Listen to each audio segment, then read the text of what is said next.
Today we're making baked teriyaki chicken. Let's go. Just gonna put them on the pan.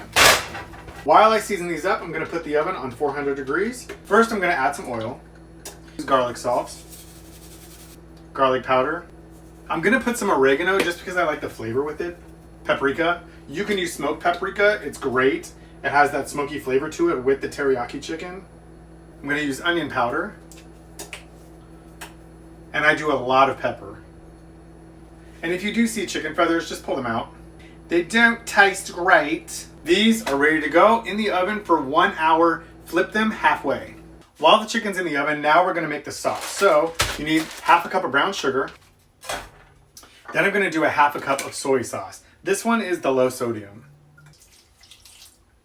I'm gonna do 1/2 tablespoon of garlic. I'm gonna add ground ginger. If you have fresh ginger, great. This is gonna be a 1/2 teaspoon. Then I'm gonna do a 1/2 teaspoon of red pepper flakes.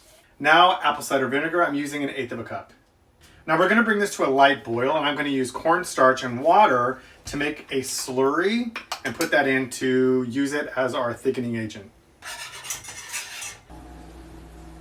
Before you touch these, let them rest.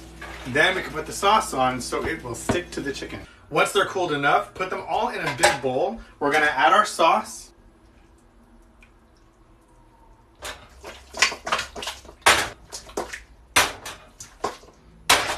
Now I'm gonna let them sit in the sauce to coat for about 10 minutes. And now to try.